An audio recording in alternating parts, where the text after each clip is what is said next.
Sentipensantes, ¿cómo están? Somos Juan Camilo, Rafael, Lucho, Vero y Felipe y bienvenidos a un nuevo episodio.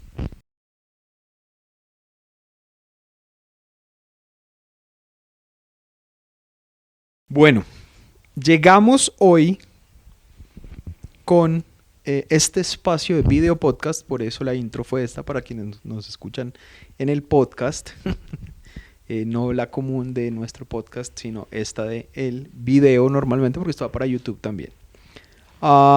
Y hoy venimos a hablar de Intensamente. ¿Se vieron Intensamente? ¿Sí? ¿Todos? Excelente, me gustó mucho. Gran película. Pero la idea es que hoy podamos hablar un poco sobre lo que se muestra naturalmente en la película, sobre un aspecto muy relevante que se habla dentro de ella, que son las emociones y factor diferencial en esta película número 2 es la aparición de emociones nuevas, como lo dicen ahí, que para nosotros son las emociones secundarias. Película número 1 habla de emociones primarias, película número 2 aparecen las emociones secundarias. Entonces, la idea de este espacio del día de hoy es poder hablar justamente de todo lo que pudimos ver, de qué nos generó la película, de qué vimos, qué nos llamó la atención, de bueno, todo lo que gira en torno a lo que es Intensamente 2. Y pues nada, ¿cómo vieron la vaina? Pero no, mentiras, empecemos por saludar. Hola, sentipensantes. Nada, los saluda Rafael. Bien ansioso de hablar de este tema. Esta película me encantó. Aparte de que amo las películas para niños. Esta película en particular, no sé qué tan para niños sea en algunos escenarios, pero definitivamente me agradó un montón. Tuve la ilusión de que volviera a aparecer nuestro elefante amigo imaginario. Eso me quedó ahí en deuda dolorosa, pero bueno, está bien, de resto me gocé un montón la película. Hola, sentipensantes, bienvenidos. Les habla Luis. Respecto a la película, como un breve comentario, me encantó. Qué emoción de película y qué emoción estar acá hablando de ella. Creo que es muy válida, ya que no solamente aborda cosas como las emociones, también hay una suerte de hacer referencia a las creencias, a las ideas, incluso al sarcasmo, una forma de expresión, y pues se me hace que es un elemento, un recurso metafórico bastante útil para analizar y ver cómo funcionan las emociones.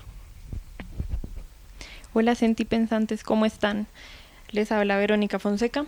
Bueno, a mí también las películas de Intensamente me parecen geniales, y si bien todavía como sociedad nos falta avanzar mucho en esto de las cosas emocionales, me alegra que hayamos llegado hasta este punto de producir este tipo de películas, además porque siento que es una película muy vista, muy taquillera, y bueno, creo que tengo fe en que las personas pueden aprender muchas cosas de ella.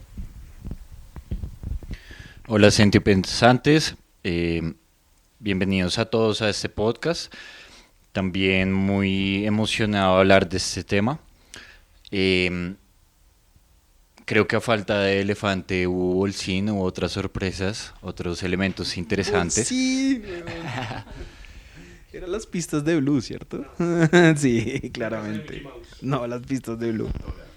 Pero creo que independientemente de esto, el hecho de que una película con esta temática sea tan taquillera, pues también nos da una luz del interés que ha habido en años recientes por temas de salud mental, y abordar esta temática incluso desde un lugar tan mainstream como lo es Disney, las películas de niños, películas para todo público. De hecho, desde que mis pacientes han visto esa película, ha sido un recurso metafórico muy bueno para trabajar algunos momentos de la terapia. Entonces la idea es echar mano de eso y pues trabajarlo desde nuestro saber profesional, a ver qué aportes encontramos desde esa película. Bueno, yo debo decir que, como decía Rafa, a mí tampoco me parece una película para niños. Es una película para todo público, sin duda, pero a los niños particularmente les llega el mensaje de las emociones de una forma diferente, lo cual es bueno, porque se empieza a hablar de las emociones desde una edad temprana. Ahora bien, yo tenía mucha reserva con respecto a cómo iba a ser la película, ¿saben? Debo confesarlo.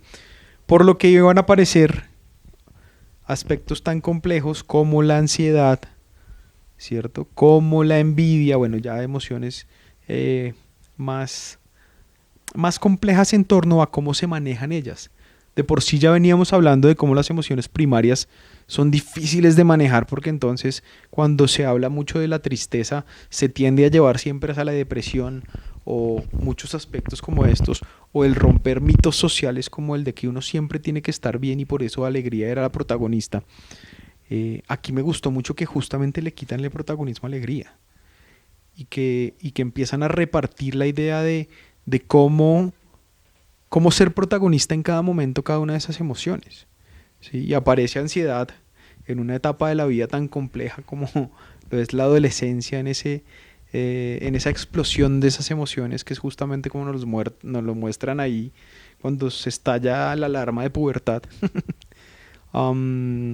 Y estallan esas emociones y empiezan a aparecer esa variación de estados de ánimo y bueno, muchos factores que me parecieron muy interesantes, ¿saben? Y creo que satisface mucho la idea de, bueno, empezar a entender cómo también se está hablando diferente de las mismas emociones y cómo temas tan complejos como la ansiedad, y por qué hablamos de la complejidad de la ansiedad, porque se volvió la enfermedad de moda, entre comillas, en muchos aspectos, y a partir sobre todo de la pandemia, ¿no?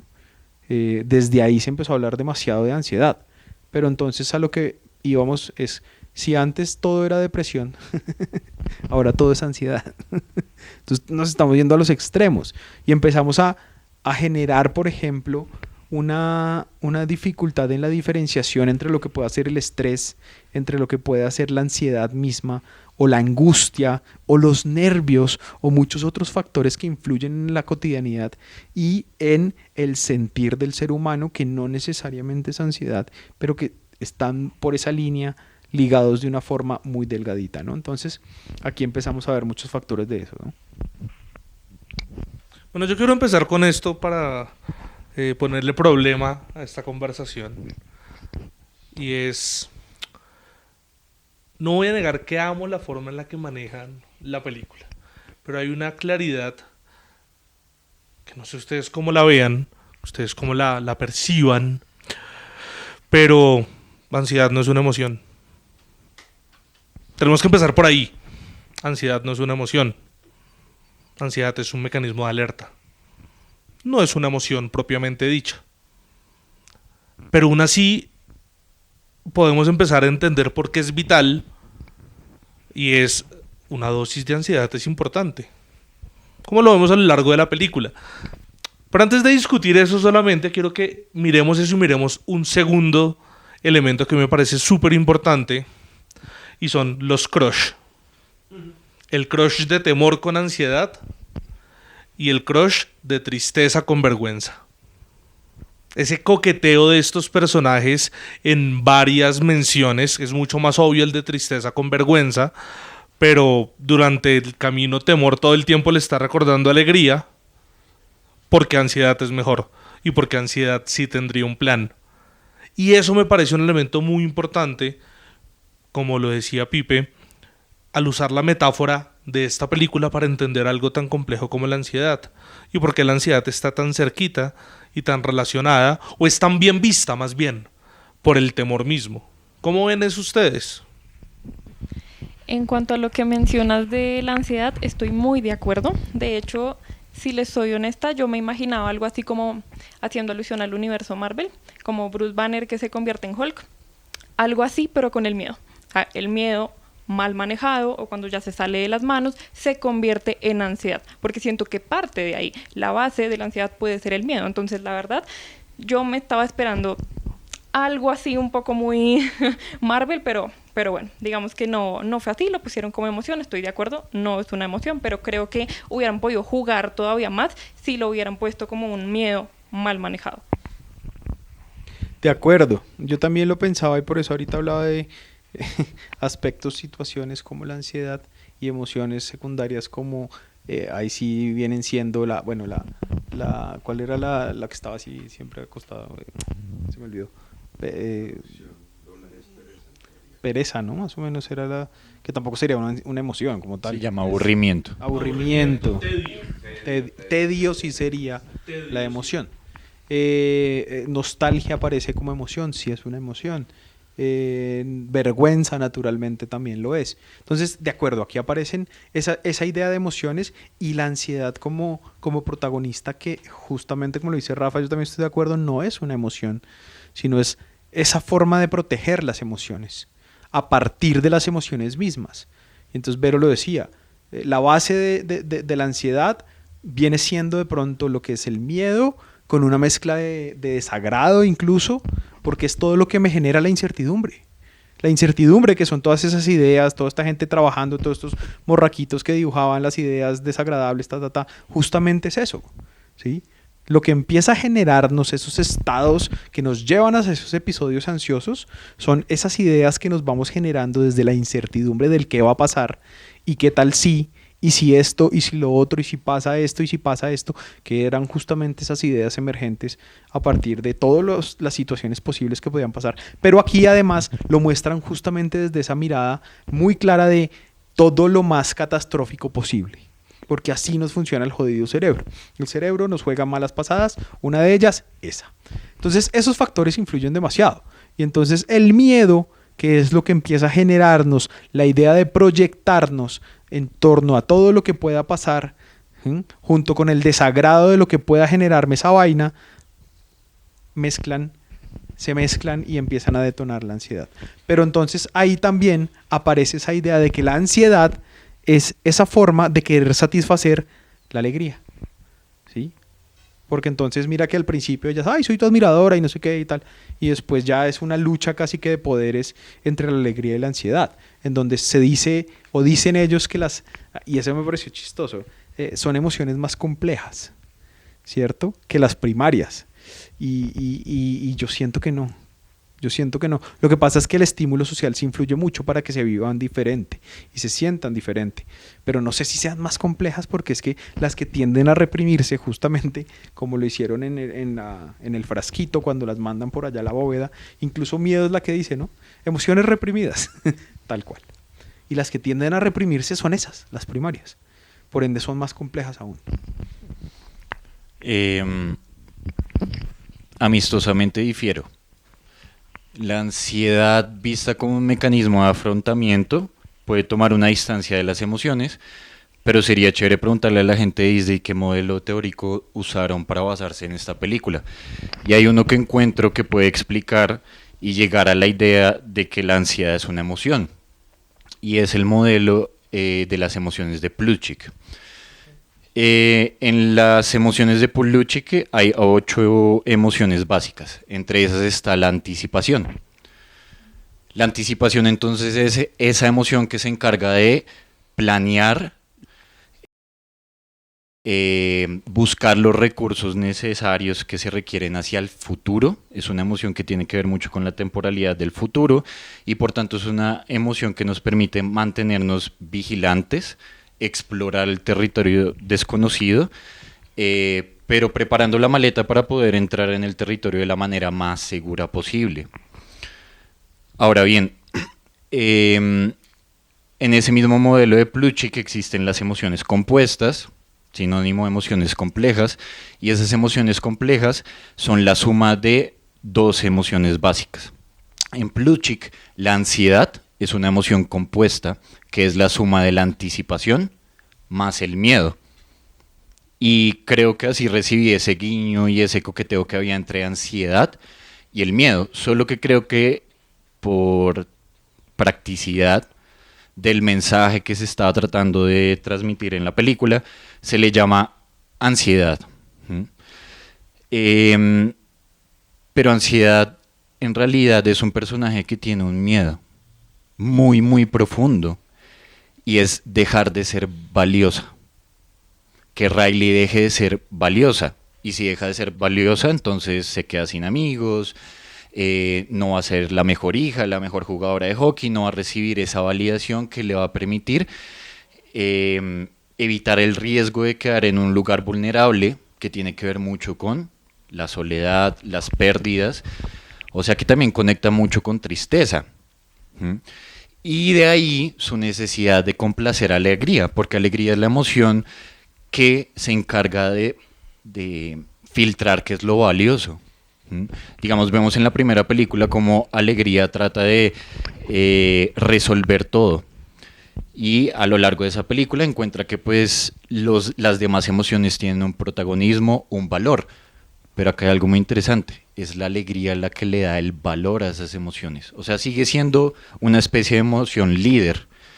Y quisiera volver sobre ese punto más tarde para hablar de algo que es el self, porque aquí no solo nos plantearon las emociones, también están las creencias, también están las cosas que están en la periferia de la conciencia, lo que se exilia. Y en este caso, alegría se ha encargado de exiliar pensamientos, experiencias, emociones que ella no quiere que hagan parte de la construcción de la identidad de Riley. ¿Mm? Entonces ella sigue siendo esa emoción que da o no da el valor. ¿Mm? Y ahí hay dos cosas, Pipe, porque si bien entiendo muy bien lo que nos planteas desde el modelo de Plutchik, creo que yo me mantengo en la inconformidad que aquí jugaron con ambas, con la ansiedad como mecanismo, cuando tú muy bien lo expresas, cómo conecta con todas las emociones. Ahí estamos hablando de la ansiedad como mecanismo. En el momento de, bueno, y si no hago esto, ¿qué va a pasar? En ese pequeño momento es la anticipación, como emoción. Entonces creo que, ahora no estoy diciendo que haya sido un pecado, creo que fue una manera súper didáctica y súper práctica para hablar de un tema importante. Ajá. Sí, pero digamos que, por ejemplo, para mí a veces sí ha sido muy importante en terapia que las personas diferencien el sentimiento de anticipación con la ansiedad. Porque al momento de fusionarlos, generan ideas como que esto no es gestionable. Esto es así, pues porque las emociones son gestionables, no manejables de alguna forma, pero los mecanismos de la ansiedad incurren en mucho más esquemas que la emoción propia, incluidas las mismas emociones. Eso uno. Y lo otro que me parece muy importante, y tú lo mencionas, es pareciera que de alguna forma Alegría aprendió a medias la enseñanza de excluir. Claro, en ese punto Alegría comete el error de desvalorizar, siendo como ese papel protagónico de darle valor a las cosas. Y pues el efecto que tiene de haber desechado también partes de esa identidad, rebotan también en ese ataque de pánico, con ese chorro de pensamientos intrusivos que a fin de cuentas demuestran también la incapacidad de ansiedad de resolver la situación sola, ¿no? De acuerdo. Ahí mira que justamente esa postura de lo que muestran de alegría está ligado a lo que nos han metido en la cabeza siempre de que uno siempre tiene que estar bien. Y ese uno siempre tiene que estar bien es sacar todo lo que pueda estar mal de mi vida y dejarlo por allá, ¿sí? Entonces, cualquier situación negativa, cualquier situación adversa, cualquier mala vivencia, mala experiencia, no éxito, no hablemos de fracaso. Yo siempre he dicho que la diferencia entre el no éxito y el fracaso es que el fracaso es cuando uno deja de hacer y deja de intentar. El no éxito es cuando uno, pues justamente, no obtiene lo que busca de algo o es una respuesta adversa a lo que se esperaba. Pero si yo tomo eso como un aprendizaje, como algo que me sirva y me sea funcional, pues no es un fracaso, sino un aprendizaje. Y a partir de ahí, la forma como Alegría empieza a reprimir también muchos aspectos de lo que vivimos, que es lo que choca con la construcción del sistema de creencias. Y el sistema de creencias se empieza a basar en torno a, y aquí influyen mucho los papás en muchos aspectos, en la forma como se refieren a sus hijos. Eres el mejor, eres el más inteligente, eres el más ganador, eres el más importante, y se va generando esa construcción en ellos que también va a chocar demasiado con la frustración cuando aparece. Porque entonces, en el momento en el que yo me estrelle con la realidad de que en algo no soy el mejor, porque puede pasar, ¿sí?, voy a chocar con esa creencia que ya se me ha construido a partir de ese estímulo que me han dado mis padres principalmente, diciéndome que yo soy el mejor. Pero ¿cómo así que no soy el mejor? Entonces, ¡boom!, la frustración y todo lo que trae eso, Tercera ¿no? secuela, frustración. Exactamente. el deseo interno y el deseo externo. Pues yo quería como recoger un poco lo que tú preguntabas de los crush. Yo creo que lo relacional me llamó mucho la atención. Y era esto de que hablábamos de la primera película, esa alegría modulando ciertas emociones, jugando a esto de la represión, ¿no? Pues partiendo emociones. No hay ni positivas ni negativas. Hay unas placenteras y otras que no son placenteras. Y en eso medíamos a ver si son funcionales o disfuncionales para lo que deseamos, ¿no? Ya teniendo eso claro, creo que esta película lo que abraza es un poco más allá de si son positivas o negativas. Por eso hasta el inicio vemos todo este protagonismo, ya vemos cómo las emociones tienen su lugar, ira, tristeza, y por eso estoy contigo. Creo que estas son las más complejas, tanto así que hay dos dinámicas, cuando son emociones reprimidas y cuando al final le hacen contención emocional a la identidad. Hasta eso hace que sean, tal vez las otras son, o depende de dónde lo veamos, son emociones compuestas, más no tal vez más complejas. Si uno ve, la base es lo difícil de manejar. Una vez manejado eso, pues empieza a movilizar desde ciertas pautas las creencias para finalmente llevarlas a prácticas. Y yo quería hablar de esto, de cómo en un primer momento, y es desde los modelos de crianza, en la primera película vemos las dos dinámicas de represión, considero yo. Una de la imagen interna, y es cuando no nos permitimos sentir las emociones, que casi es alegría modulando toda la primera película, y vamos a la segunda cuando es adolescente y al parecer alegría aprendió algo de las básicas y ya no se reprime la sensación de emoción, pero sí su expresión, es decir, la imagen externa. Entonces ahí es donde empieza a jugar los mecanismos que pues yo concuerdo con Pipe, también he trabajado ese modelo, desde Plutchik que empieza a verse así, pero pues nada, desde la dinámica, la angustia es el motor de la psiquis, entonces tal vez este contenido psicológico de la angustia, que es la ansiedad, pues va un poco más allá del manejo emocional, pero siento que como uso didáctico fue bastante acertado, hasta como empezamos a ir con finuras de es un ataque de pánico, un ataque nervioso, un ataque de ansiedad, que es la misma que queda ahí, ¿no?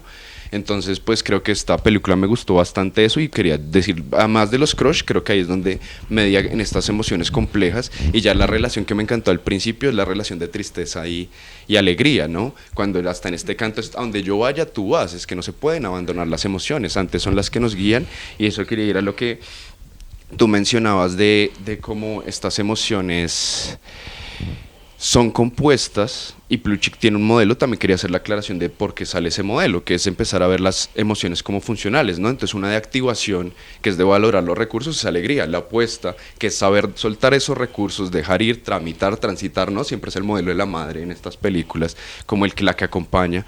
Después tenemos la ira, que confronta, que a la gente le cuesta, pero es protectora, como vimos.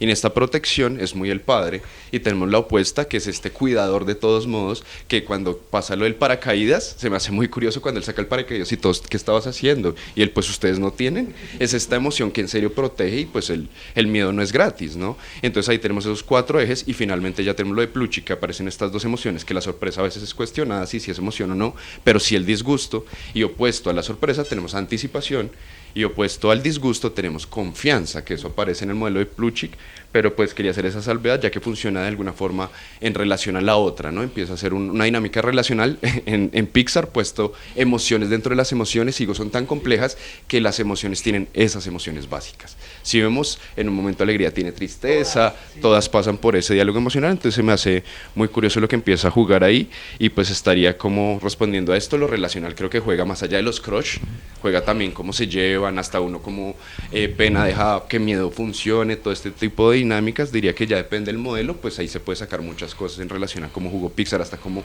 ansiedad tiene la capacidad en el Palacio de los Sueños jugar a hacer sueños intrusivos incluso, pero bueno, hay material inconsciente que creo que pues se vio muy desde lo del secreto y la represión, que es lo que juega en la sociedad para modular las emociones. Las emociones son, y como las tratamos, generamos mecanismos de defensa para permitírnoslas o no, y creo que pues eso es lo que ya está experienciando Riley, ya que es la exposición de la adolescencia.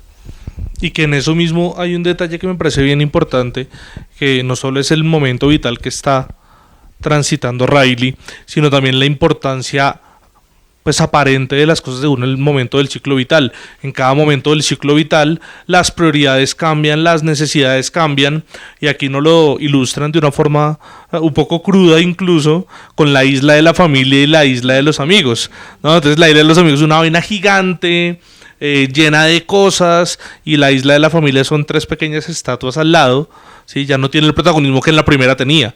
En la primera la isla de la familia era muy importante, abarcaba mucho espacio. Y entonces, y que efectivamente en otros momentos del ciclo vital vuelven a cambiar los valores, pero me parece muy interesante eso porque también en qué otro momento aparecerían este nuevo grupo de emociones, si no es cuando aparece la necesidad de validación. ¿Sí? Ya no es solo la validación que me dan mis padres, que casi que pareciera que aquí se la dan naturalmente, a una validación de yo no sé qué es lo que pasa con el otro, porque con el otro no hay un vínculo directo, con el otro no hay un vínculo creado sin intención mía, sino es un vínculo que yo voy creando conforme hay procesos de identificación. Eso me pareció un guiño muy interesante. Otra cosa que encontré bastante chévere y también que veía mucho y rastreaba desde el modelo de Plutchik era la relación entre vergüenza y tristeza. Entonces, pues no solo la tristeza se encarga de soltar lo que ha sido valioso, sino de valorar lo que fue valioso en su presencia ahora desde la ausencia. Y también muy interesante cómo en esa enseñanza de la primera película, en donde Alegría se da cuenta también de la importancia de cada una de las emociones, principalmente la tristeza, en este caso le da como ese papel heroico de volver a la base y desde allí pues intentar hacer algo en rescate de Riley. Y esa relación o ese coqueteo entre vergüenza y tristeza me pareció muy interesante porque entonces tristeza tiene la capacidad de valorar lo que está ausente. Listo, entonces vuelve y trata de hacer ese ejercicio de recuperar lo que se perdió. Pero vergüenza es como esta emoción que se siente culpable de tener ciertas acciones que dejan a Riley en pérdida.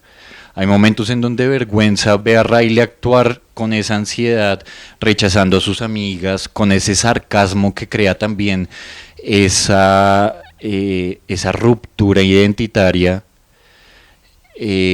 como que vergüenza es esa emoción que trata de ponerle un alto a esa situación, conectando entonces también con tristeza, porque es evitar pérdidas desde acciones en donde ya no solo nos sentimos avergonzados por el exterior, sino nos sentimos avergonzados de nuestras propias acciones.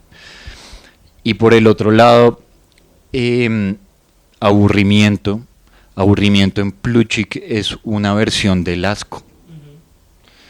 Es el asco en una intensidad diferente, ya no en el ejercicio activo de repeler lo tóxico, sino me desintereso de aquello que es lo tóxico. Y envidia, la forma en que yo la entendí, me costó un poco de trabajo como aquella emoción que trata de conseguir lo que le falta ansiedad para sentirse segura, ¿no? Entonces esa emoción que busca aquello que los demás tienen y que a mí me falta.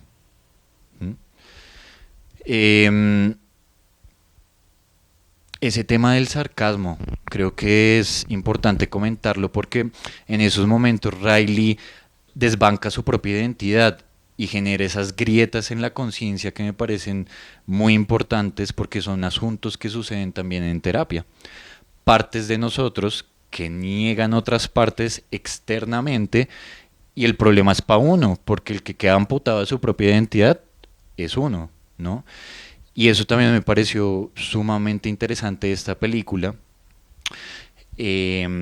porque había una especie de guerra entre ansiedad y alegría por apostarle a una identidad, pero una identidad sesgada, ¿no? La identidad de la persona, la niña buena, y la identidad de la niña que tiene que ser la mejor. Pero como mencionaba Juanca, ¿y cuando fallamos? Cuando me quedo corto, cuando cometo un error, cuando hago daño, entonces ¿quién soy? De acuerdo, y digamos que el transcurso de la película es una constante ruptura de sus sistemas de creencia, ¿sí? El que aparece cuando ella es la niña buena, luego el que va construyendo ansiedad, luego entonces cuando está el sarcasmo y todo esto que también van generando rupturas, y si nos damos cuenta, a lo largo de todas las situaciones siempre hay una constante remodelación de algo, ¿sí? En cualquier contexto en el que estaban remodelando, estaban reconstruyendo, estaban haciendo algo diferente para generar cambios, y es lo que pasa en esta etapa de la vida. Digamos que es donde es más marcada a lo largo del desarrollo. Ya cuando se empieza a entrar en la adultez, pues se van consolidando muchos aspectos de esas bases que se han ido construyendo desde una niñez que está marcada por el estímulo parental, luego cuando aparece el estímulo social que empieza a romper muchos aspectos y empieza a generar muchos cambios en esa construcción del self. Pero entonces ahí también se conjuga, y lo muestran mucho al final, esa construcción más adecuada de esas bases y de ese self y de esos sistemas de creencias, cuando aparecen también todas esas cosas que fueron enviadas al exilio y llegan, interactúan con todo lo que se venía construyendo, y hay una danza, si lo ponemos así, de esa distancia que había tan marcada, y se empiezan a mezclar y se empiezan a involucrar, y aparece esa idea de, oiga, soy buena, pero de pronto a veces no tanto, pero entonces pasa esto, pero entonces de pronto esto no tanto, y aquí sí, pero aquí no, y todo ese tipo de cosas también van apareciendo desde esa perspectiva de voy aprendiendo también de lo que voy viviendo. Por ejemplo, el tema de la penalidad que muestran al principio en ese partido es, pues aprendo también de esa situación. O sea, hago unas zancadillas en un mal movimiento, en una mala jugada, que si yo la mando al exilio no va a ser un aprendizaje, porque entonces la voy a repetir seguramente, ¿sí? Pero si yo la apropio y la vuelvo un recurso, entonces va a ser algo que ya no voy a repetir, por ende fue un aprendizaje. Y todo entra dentro de esas creencias. Que a mí me gusta como pensar en ese modelo, ¿no? Lo que tú dices, el exilio, aquí, allá. Tenemos este tablero de control que es lo emocional, como su palabra lo dice, emotivo, ¿no? Es lo que mueve, y vemos cómo depende qué emoción regula esos movimientos, que son de dos cosas, ¿no? Las ideas de flujo que generan los islas de creencia, y también tenemos en ese emotivo lugar y central de funcionamiento, ¿no? En ese cuarto de control tenemos ciertos recuerdos, que estos recuerdos también son detonados al más allá, a toda la esfera pues psíquica, digamos, mental. Y se me hace muy curioso cómo ellos vuelven por el mar de pensamientos, y cómo el sarcasmo, que se me hizo un guiño muy interesante, que es un estilo de comunicación no logrado, ¿no? Hasta lo vi como muy pasivo-agresivo, que es ni me interesa mi posición ni la del otro, hace una ruptura en el flujo de pensamiento, que tú nombrabas la de envidia, y siento que ya yendo a rastrear funcionalmente, si llegara en un momento estos guiños, dice, hice algo, y ella recuenta que fue ella misma haciendo salvedad que ella también es sorpresa, y sorpresa funcionalmente es el foco de atención. Entonces, cómo también juega este flujo de pensamiento en relación a si estoy atento a lo que siento, y cómo eso puede remoldear hasta incluso en detrimento de lo que deseo. Pero creo que hay algo valioso en lo que mencionabas, y es como hasta el primer momento de identidad, hasta teniendo solo relación con los padres, es sesgada. ¿En qué sentido? Cuando justo rompen toda esa identidad y está habitada hasta de los recuerdos reprimidos, es que ella, al final de la película, reevalúa, reflexiona lo que hizo y se logra disculpar con las amigas, ¿no?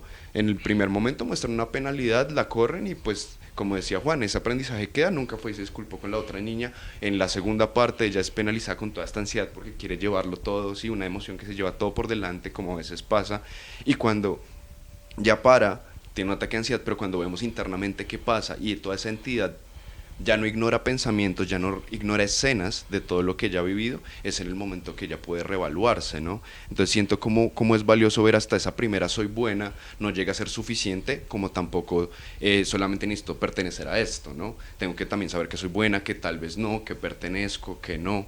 Es como la dinámica que se hace en relación a lo que creo, más que en lo que creo, y pues viendo que la identidad es una construcción holística de todo lo que se ha vivido, por más que todas estas emociones quieran modular esas creencias. Ahí frente a eso hay varios temas extras que van apareciendo para mí. Por ejemplo, claro, la presencia de unas ideas centrales elegidas solo por alegría tenían como consecuencia la no comprensión del riesgo. Porque al final eso es lo que genera el exceso de alegría, la no comprensión del riesgo, la no medición del espacio con el otro o con el espacio con el contexto mismo. Que ahí ansiedad llega a decirle, es que yo quiero lo mismo que tú, yo quiero que ella esté bien, y al final la ansiedad, ¿qué quiere? Que estemos bien. ¿Sí? Yo sé que pues, se nos sale de control y terminamos en el psicólogo por la ansiedad, pero al final la motivación de la ansiedad no es fregarnos, la motivación de la ansiedad es cuidarnos. Y ahí me parece que juega algo muy bacano, y es que ese momento donde empieza a salir, para que entremos también en este tema, ese árbol de pensamiento de la ansiedad, y la respuesta no es la que ella espera, que era soy la mejor, soy buena. No, la respuesta es no sirvo, o sea, soy mala. Eso me llamó mucho la atención porque me pareció una forma súper bacana de explicar lo que son los pensamientos negativos recurrentes. Esos son los pensamientos negativos recurrentes. Y lo que pasaba en el fuerte almohadas es básicamente los pensamientos intrusivos. Los pensamientos que llegan y no me dejan ver de una forma diferente, sino que empiezo a mirar peligros, peligros, peligros, peligros, peligros. Pensamientos intrusivos. Pensamientos negativos recurrentes están ahí diciéndome lo malo que soy todo el tiempo, se vuelven identitarios. Eso me pareció un detalle muy importante porque también nos está diciendo que cuando la ansiedad se sale de control, los recursos que tenemos para gestionar cosas que ya hemos aprendido, como el fuerte almohadas, se convierte en algo en contra nuestra. Algo que dinamita nuestra seguridad.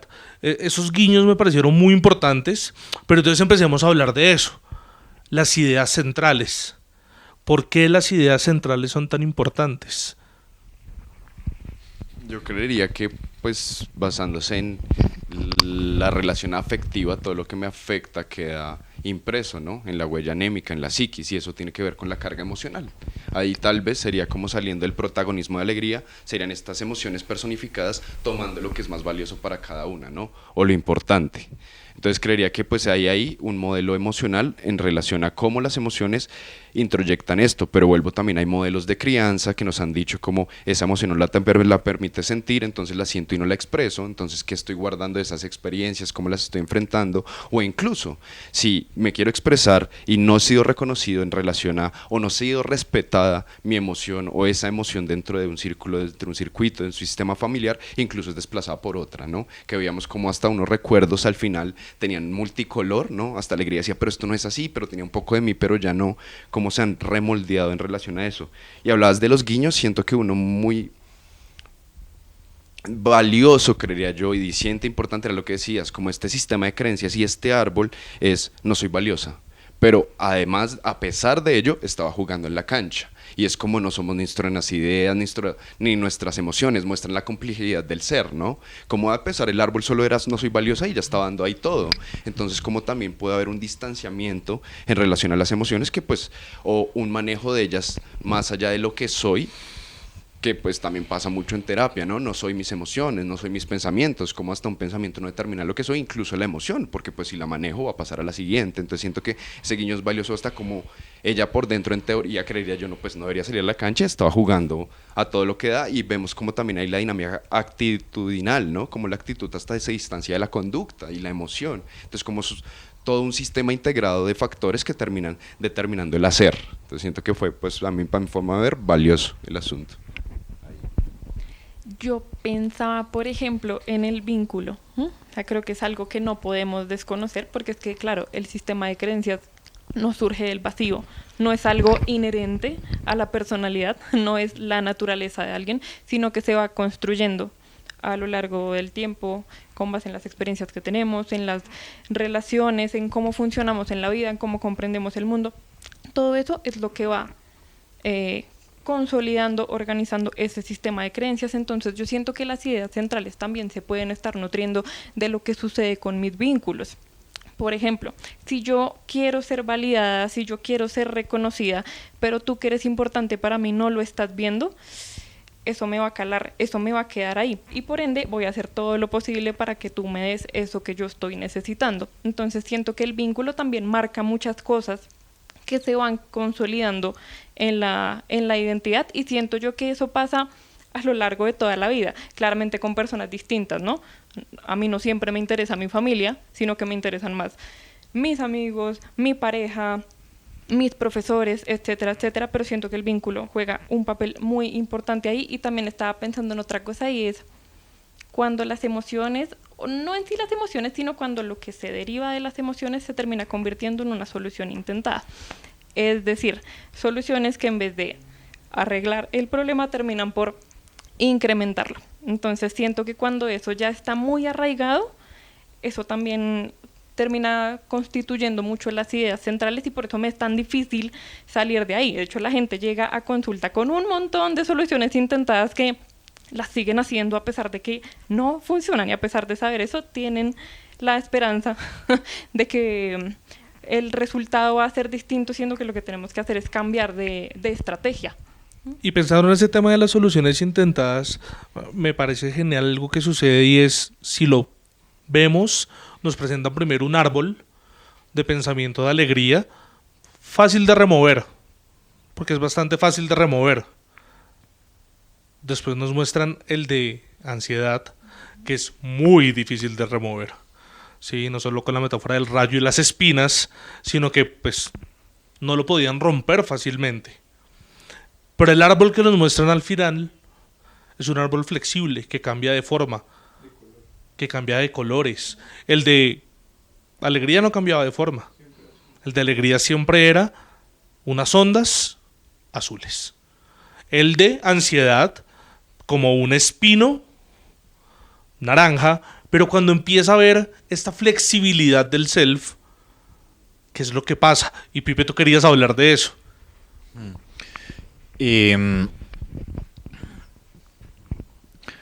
Es que creo que ahí hay un guiño hacia el self desde esa escultura que se crea por la identidad, y creo que ahí es donde se pone el self, construido a partir de todas esas creencias, que pues son la suma de experiencias y emociones que se van construyendo a lo largo de la vida.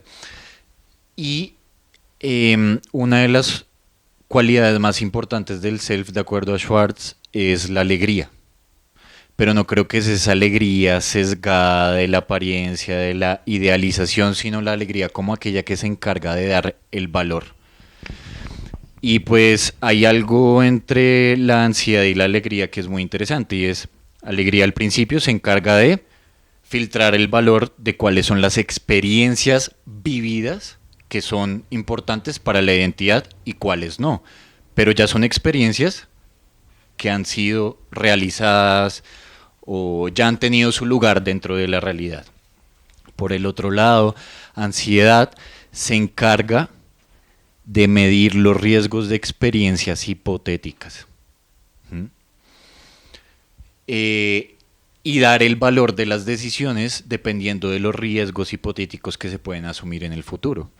Y ahí entonces viene el problema identitario para Riley cuando ansiedad está encargada de ese control de mando, y es: no soy suficiente porque siempre podría ser mejor. Y luego digamos que se completa el círculo porque todas esas experiencias que alegría decretó que no eran valiosas y que quedaron en el exilio, luego son la fuerza de pensamientos o ese mar de pensamientos intrusivos que viajan por todas esas grietas de la conciencia. ¿Para qué? Para acabar la parálisis que genera la ansiedad. Porque claro, ella mientras estaba jugando podía jugar, pero estaba jugando era con la necesidad de ser mejor en cada movimiento, en cada jugada, en cada gol, y por eso no era suficiente, hasta que en un punto, como nada es suficiente, el sistema se paraliza. Y no es hasta que todos esos pensamientos exiliados por alegría, que ella misma se encarga de nuevamente retornarle su valor, llegan al self, y ahí viene la calma. Y mira que ahí hay algo que me parece súper bacano, y es que esos pensamientos que llegan, que le permiten la flexibilidad a ese self, alegría no los trae por gusto, los trae por necesidad. Eso es lo que más me gusta de eso, que alegría no escoge darles el valor, los necesitaba para poder movilizar, que es la misma metáfora cuando todas las emociones están agarrando el árbol. Se necesitaban todas, incluida ansiedad. Y de ahí también creo que el mensaje más importante en esta película es decirle a ansiedad: tranquila, tú no decides cuál es la identidad de Riley. O sea, ninguna emoción, ninguna de nosotras define la identidad de Riley, que era lo que mencionaba Luchito, ¿no? O sea, ella no es su ansiedad.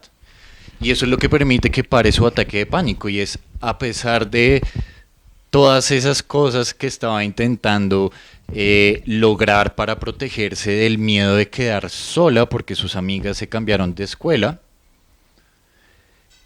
era sumamente válido y que la iban a seguir queriendo a pesar de sus sarcasmos, que iba a seguir siendo valiosa a pesar de pues haber entrado en ese modo supervivencia, ese flight mode, modo avión, o ese modo fight mode, modo ataque, ¿no?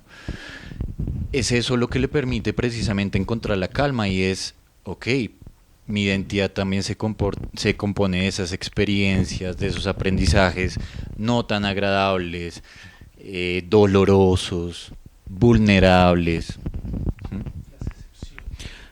Muchas veces, viendo ese tema como lo decía Pipe, de apropiarse, por ejemplo, de mi ansiedad y volverse su ansiedad, es cuando se le da todo ese poder que se le dio en ese momento a ansiedad, ¿sí? Y por eso se vuelve dominante, ¿sí? Es construirse a partir de una emoción, o en este caso de un mecanismo que aparece para afrontar esas situaciones, ¿sí?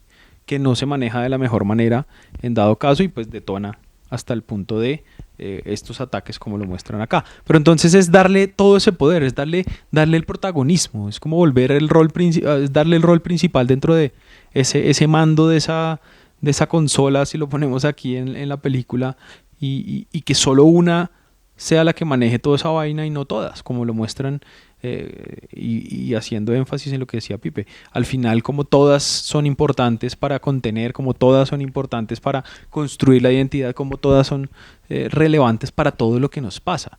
Y también rompemos esos mitos dentro de los que se habla dentro de la sociedad, de que hay emociones negativas. Son emociones y punto. Y las emociones, a partir de esa idea, se manejan según cómo van apareciendo y se afrontan y se sienten. Pero entonces lo no tan positivo dentro de eso es la forma como expresamos esas emociones, que hacen que uno choque a partir de la emoción y por ende se vea negativa. Que en eso que hablabas, que no hay positivas y negativas, volvería a eso del inicio, ¿no? Funcionales o no funcionales, que se me hacen esa función de la ansiedad todo integral. Era muy curioso hasta la madurez emocional que se juega. Creo que hay muchos puntos en relación de dónde vienen esos recuerdos base que arraigan, que desde las raíces construyen la identidad, desde los vínculos, y cómo hasta el vincularme con el otro es que son puestos a prueba esos escenarios emocionales, incluso como pasa dentro de cada quien. Y pensaba, cuando está esta contención emocional y le dan ansiedad, pues tú no eres la protagonista y demás, aparecen las ansiedades de papá y mamá, y es muy interesante cómo se modulan, ¿no? Cómo se gestiona cada quien desde lo emocional, y aparece mamá, le tienen listo también su espacio, listo y bienvenido, y papá no le para atención a ansiedad. Entonces es muy interesante cómo hay unas dinámicas emocionales. ¿Y qué es lo problemático de la emoción? Pues su función. Entonces pensaría de dónde viene esa identidad. Creo que la película la rompe en el momento de reprimir, ¿no? Porque cuando reprimo, no cuento con esas escenas, con esos recursos que he experienciado, y cuando reprimo, de todos modos van a volver de alguna forma, desde el inconsciente sería nuestra teoría, pero ahí como lo muestran desde las grietas de la psiquis, vuelven subterráneamente a construir esta identidad, que yo resaltaba que fue valiosa para ella pedir perdón, pero también eso es muy valioso a cómo gestionamos emocionalmente, y como decía Juan, ellas pasan. Entonces, ¿cuál es el problema emocional? Es cuando estoy bravo, alegre, más allá que con la situación, con la persona. O sea, creo que es como cuando siento que hay desborde emocional o faltó algo en esa expresión emocional, es cuando es problemático, cuando la emoción resuelve, no sé, en una fila de un banco, le digo a alguien como, te me colaste, córrete, y se corre, se supone que después no voy a sentir esa emoción. O si estoy bravo, además con la situación con él, ya son cosas que son desbordantes o faltantes en lo emocional, y creería que eso está atado precisamente a eso que reprimo. ¿En qué sentido? Cuando aparece esto que me desborda y no está en la situación, viene de antes. Es esto inconsciente, es esto que habita muchas de mis expresiones, que si no trabajo en lo que he vivido, en lo que he experienciado y no abrazo esas escenas, pues se da desbordes emocionales en situaciones que no lo no lo requieren, o faltas emocionales, ¿no? Y eso pues está mediado desde el vínculo, no es gratis, es como nos hemos relacionado desde otros que nos enseñaron a modularnos y le han dado no o sí respeto al emocional, lugar o no a lo emocional. Entonces creo que es muy distinto en cómo lo reprimido detona desde lo emocional si no se tiene en cuenta, y ahí es donde nos sentimos que la emoción, ya sea hasta incluso alegría, es negativa o positiva, que yo diría más disfuncional o funcional. Cuando la emoción cumple su función ya no debería habitarnos. Entonces si pasa tiempo y seguimos cargados emocionales a pesar de lo que pasó, ahí hay algo más de mi experiencia. Incluso si en esta emoción sentí que faltó expresarla o fue otra, hay algo más de esa experiencia arraigada en esas raíces identitarias. Creo que juega bastante lo de la represión, ¿no? Las emociones reprimidas. Y respecto a lo que tú también dices, la función de las emociones, porque de hecho tengan presente que había mecanismos del tablero que las emociones primarias no conocían. Había mecanismos del tablero que solamente ansiedad o pereza, aburrimiento o incluso vergüenza sabían cómo funcionaban, ¿sí? Que es este guiño donde dice Alegría, yo pensé que eso era un portavasos.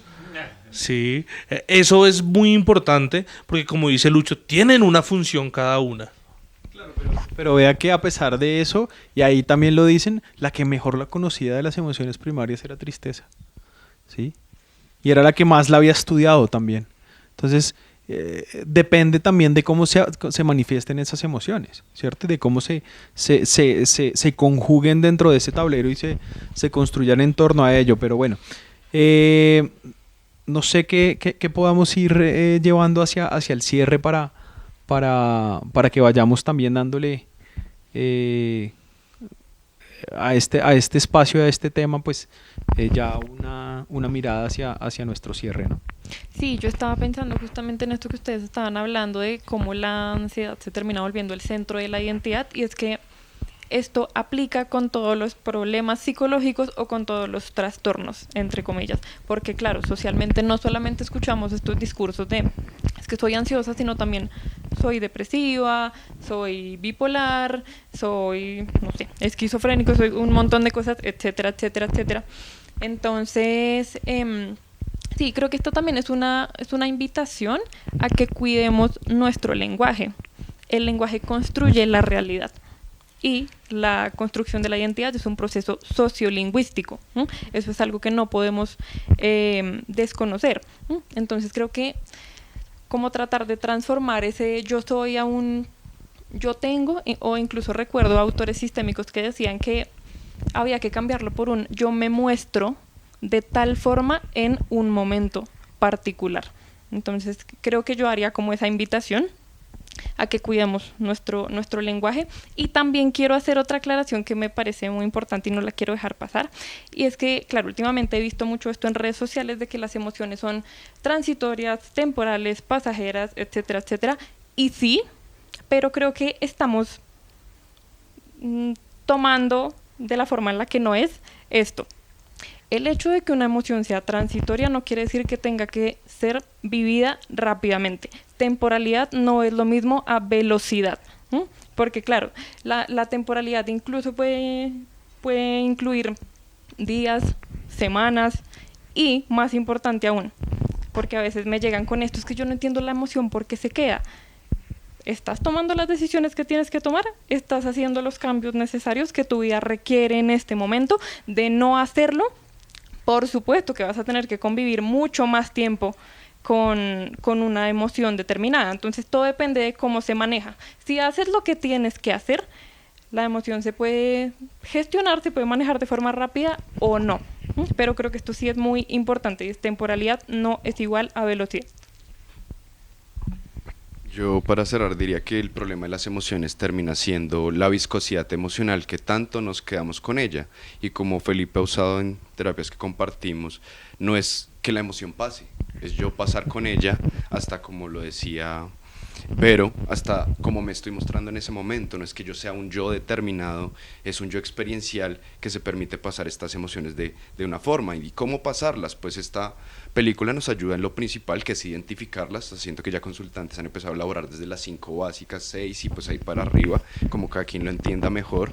Después permitírselas sentir, que decía como hasta depende si tengo ciertos circuitos, ciertos círculos, ciertos vínculos que me lo permiten o no, tengo que sentirla, es decir, lo corporal, lo visceral, dónde va. Finalmente a lo que ya vamos, esto funcional, ¿no? El procesamiento que termina, como tú lo decías, en ese interaccionismo simbólico que es la realidad, en la expresión. Y yo he mencionado algo como en estos estilos expresivos, sino pasivo-agresivo, agresivo-pasivo, o si es asertivo, es acertada esa expresión y ahí es donde se da la dinámica del flujo emocional y pues pasamos eso que es viscoso, que a veces pues ya, si se queda pegado, hasta la ansiedad, no, la angustia empieza a ser lo patológico. Yo diría eso como... Viscoso pero sabroso. Pues claro, hay Hakuna goce en ello, Matata. siempre hay goce en ello. El autoerotismo de esa Hakuna sensación. Matata, y estamos hablando de Disney todavía. A modo de conclusión, lo que veo es que las emociones son muy importantes para movilizar y flexibilizar la identidad, mas no son ellas las que definen esa identidad o la agotan. En ese orden de ideas es importante que nos cuestionemos cómo nos sentamos, caminamos, procesamos, expresamos, identificamos esas emociones, pero también qué espacio creamos para nosotros alrededor de ellas.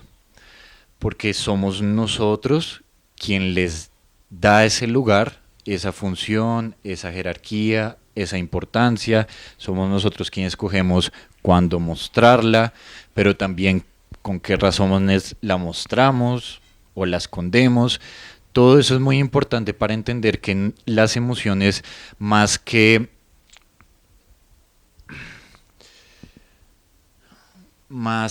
petrificar nuestra identidad, la movilizan, la complejizan, la nutren, permiten un crecimiento.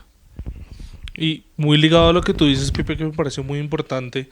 Mira cómo tenemos una serie de decisiones sobre las emociones, excepto una, y es qué emoción viene. Esa es la única decisión que no tenemos. Cómo la gestionamos, cómo la mostramos, cómo... todo eso está en nosotros. Pero ¿cuál llegó? Y hay algo que lo anclo con eso porque tú hablas mucho de esto en varios escenarios, y es aceptar incondicionalmente la emoción. Porque yo no la elijo. Ella está. Y viene a comunicarme algo.